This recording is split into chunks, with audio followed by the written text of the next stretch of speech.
నిజాలు నీళ్ల విషయంలో నిజాలు ఎవరు మాట్లాడుతున్నారు, అబద్ధాలు ఎవరు మాట్లాడుతున్నారు? రాజకీయ విమర్శలకే పరిమితం అవుతున్నాయి రెండు పార్టీలు. ఉత్తర తెలంగాణకు గోదావరి నీళ్ల ఉపయోగం ఉంటే దక్షిణ తెలంగాణకు ఇటు కృష్ణా నది, ఈ రెండు జీవనదులపైనే తెలంగాణ రాష్ట్రం ఆధారపడి ఉంది. అటు ఉత్తర తెలంగాణ విషయంలో గోదావరి నదిపైన కట్టినటువంటి కాళేశ్వరం ప్రాజెక్టు విషయంలో మేడిగడ్డ పియర్స్ కుంగిపోయినాయి. ఇక సుందిళ్ళ ఇంకా కొంత ఇబ్బందులుగానే ఉన్నటువంటి పరిస్థితి. సో ఇప్పుడున్నటువంటి పరిస్థితుల్లో ఆ బ్యారేజ్ కూడా ఉపయోగంలో లేదు. సో ఇట్లాంటి నేపథ్యంలో ఇక పాలమూరు రంగారెడ్డి ప్రాజెక్టు విషయానికి వస్తే 90% పనులు పూర్తయినాయని చెప్పేసి బీఆర్ఎస్ పార్టీ చేస్తుంటే 30% కూడా పనులు పూర్తి చేయలేదు. దీనికి 30,000 కోట్ల రూపాయలు ఖర్చు పెట్టారు. శ్రీశైలం నుంచి సోర్స్ తీసుకోవాల్సినటువంటి అవసరం ఏమొచ్చింది? జూరాల నుంచి సోర్స్ ఉంది, అది మన బార్డర్లో ఉంది, మన తెలంగాణ గ్రౌండ్లో ఉంది అని అంటే జూరాల నుంచి తీసుకోకపోవడానికి కారణం ఏమిటి అన్నది ఈరోజు హరీష్ రావు ప్రెస్ మీట్ పెట్టి చెప్పడం జరిగింది. మోరోవర్ అది వరద జలాలు, నికర జలాలు కాదు. అక్కడ మహా అయితే 10 టీఎంసీలు ఉండడం ఎక్కువ. ఎస్, వరద జలాల విషయంలో ఉండొచ్చు 70 టీఎంసీలు ఉండొచ్చు, కానీ అది కొద్ది రోజుల వరకే. బట్ నికర జలాల విషయానికి వస్తే శ్రీశైలం జలాల్లో, శ్రీశైలంలో అక్కడ నికర జలాలు ఉంటాయి.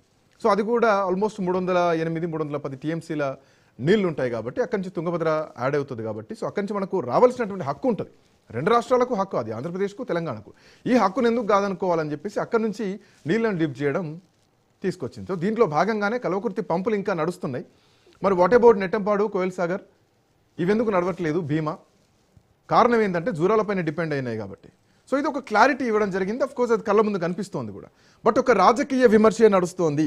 ప్రజలకు ఒక ఖచ్చితమైనటువంటి క్లారిటీ రావాలా మాట్లాడండి. దానిపైన రాజ్ న్యూస్ ఒక ప్రత్యేకమైనటువంటి చర్చా కార్యక్రమాన్ని ఈరోజు మొదలుపెట్టింది.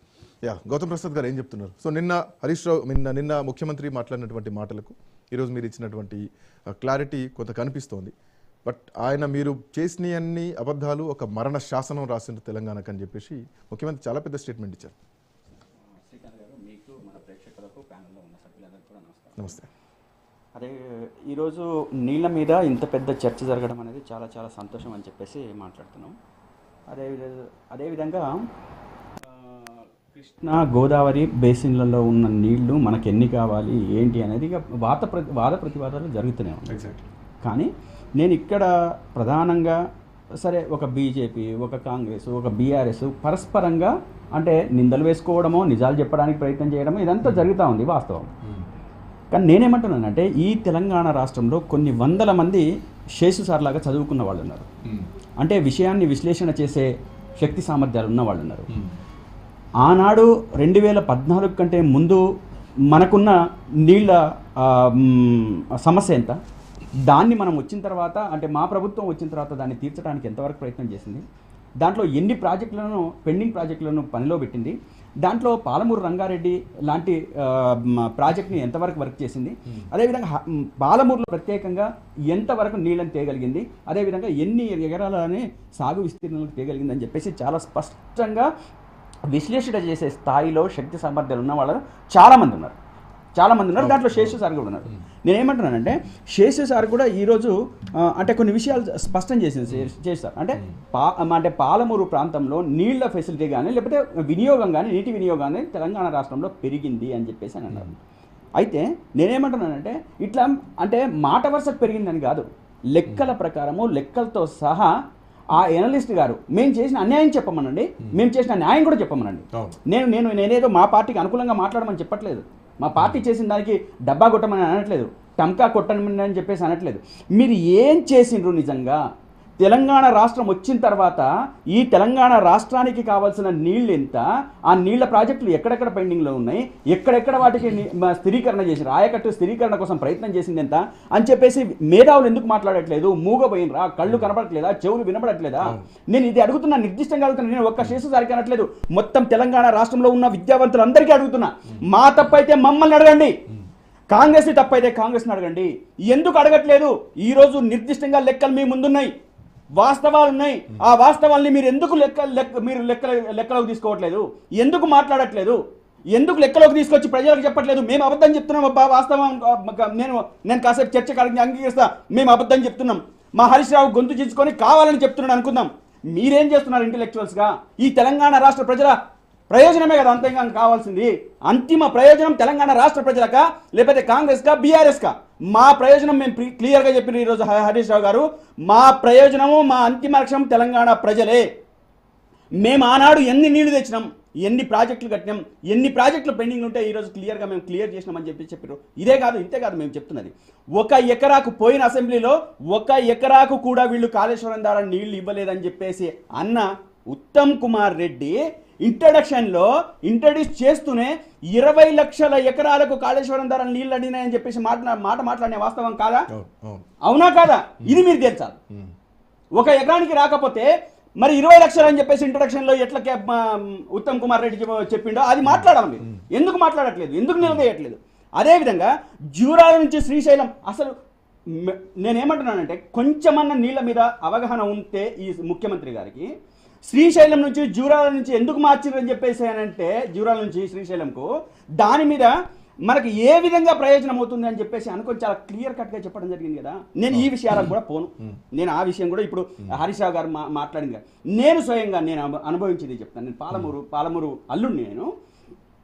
నేను 2007లో నా మ్యారేజ్ అయితే ప్రతి ఇంటికి నీళ్లు రాక దాదాపు 10-15 కిలోమీటర్ల దూరం నుంచి నీళ్లు తెచ్చుకున్న సందర్భాలు చాలా చాలా సంఘటనలు అనేకం ఉన్నాయి. ఇదే రేవంత్ రెడ్డి గారు మా కొడంగల్లో మా నాన్న చనిపోతే నెత్తి మీద నీళ్లు చదువుకోవడానికి నీళ్లు లేవని చెప్పేసి మాట్లాడిన సందర్భం అసెంబ్లీలో, నిండు అసెంబ్లీలో వాస్తవం కాదా? మరి ఎక్కడి నుంచి వచ్చినాయి నీళ్లు, ఎక్కడి నుంచి తీసుకొచ్చిన నీళ్లు? అదేవిధంగా ఈ రోజు మేమేం చేయలేము, మేమేం కట్టలేము ప్రాజెక్టులు. మరి మీరు మూసికి 2.5 టీఎంసీలు రిజర్వ్ చేసిన అన్నారే, మరి 2.5 టీఎంసీలు ఎక్కడి నుంచి తెస్తారు మీరు? ఇది చెప్పండి. 2.5 టీఎంసీలు మీరు కాళేశ్వరంలో భాగంగా మల్లన్న సాగర్ నుంచి తెచ్చిన వాటర్ కాదా? వాస్తవం కాదా? నిన్నగాక మొన్న మీరు పోయి గంధమాలకు ఓపెన్ చేసి మీరు ఆ జిల్లా అల్లుడు అన్నారు కాబట్టి నాకు అడగాల్సి వస్తుంది. చెప్పండి. అక్కడ ఉన్నాయే 10 టీఎంసీల కంటే అటు ఇటుగా తక్కువ ఎకరం. ఇక వరదలు వచ్చినప్పుడు 70 టీఎంసీలు ఉంటాయి. మరి ఏ లెక్కన నిన్న ముఖ్యమంత్రి ఖచ్చితంగా జూరాల నుంచి 80 టీఎంసీలు పట్టుకొచ్చి తీరుతా అని చెప్పి సవాల్ చేశారు. ఆయనకు సబ్జెక్ట్ మీద అవగాహన ఉంటే ఆ సబ్జెక్ట్ తగ్గట్టు మాట్లాడతాడు. బట్టగాల్చి మీరేయాలా, నోరుంది కాబట్టి వాగాల, అంతే తప్ప తిట్టాలా, అంతే తప్ప ఇగో ఈ లెక్క ఇంత. నిన్న మొత్తం అసెంబ్లీలో ఆయన మాట్లాడిన దాంట్లో మీరు ఎక్కడైనా కానీ ఒక శాంటిటీతో మాట్లాడిన సందర్భం ఉందా? మీరు సిడబ్ల్యూసి పంపించిన ఆర్డర్స్ ఏంది? వీళ్ళు ఇదంతా వద్దు సార్, అదే నాకు అసలు అదద్దు, అసలు వీళ్ళకి చర్చ, అసలు వీళ్ళకి సబ్జెక్ట్ అంటేనే తెలియదు. 90 టీఎంసీలు మేము అడిగినాము అని చెప్పేసి ముందు మాట్లాడినరా, అడిగినరా అన్నారా?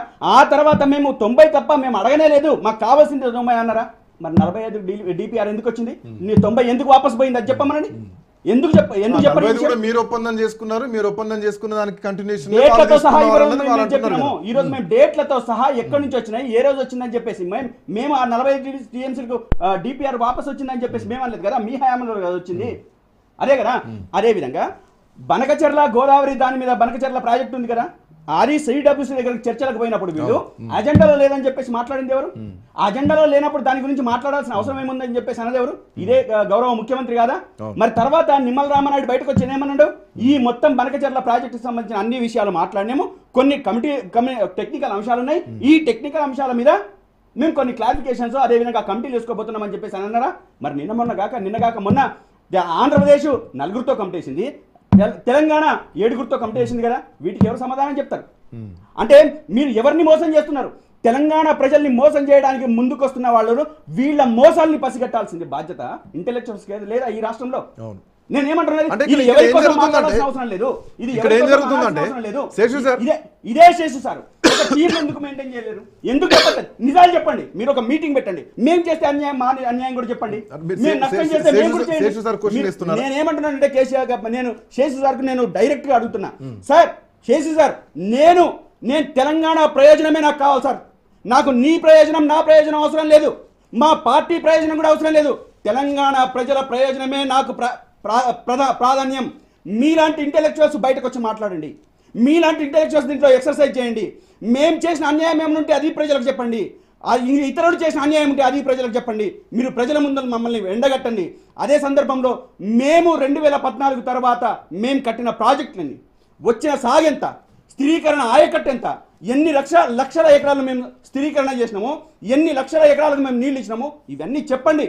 మేము ఇయ్యలేదని చెప్పండి, ఇచ్చినామని చెప్పండి. ఇది తెలంగాణ ప్రయోజనం కోసం సార్, ఇది నా ప్రయోజనం నీ ప్రయోజనం కాదు, కాంగ్రెస్ ప్రయోజనం కాదు, తెలంగాణ ప్రజల ప్రయోజనం మన అంతిమ లక్ష్యమైనప్పుడు 100 మంది విద్యార్థుల బలిదానాలు అయినప్పుడు, యువకుల బలిదానాలు అవుతున్నప్పుడు దాంట్లో మనం నీళ్లు, నిధులు, నియామకాలు అనుకున్నాం. ఆ నీళ్లలో మేము అన్యాయం చేస్తే మీరు అడగండి, ఎందుకు అడగట్లేదని చెప్పేసి అని అంటున్నాం. అదేవిధంగా చాలా అమాయకంగా ఈరోజు మాట్లాడుతున్నారు. ఏమని చెప్పేసి అని అంటున్నారంటే అసలు తెలంగాణ ప్రాంతానికి నీళ్లు ఇవ్వలేదు, నీళ్లు వర్షాలు 2014 కంటే ముందు నీళ్లు వర్షాలు పడలేవా? ఆ రోజు నీటి లభ్యత లేదా? వస్తే 30 సంవత్సరాలు ఇదే కాంగ్రెస్ పార్టీ, ఇదే కాంగ్రెస్ పార్టీ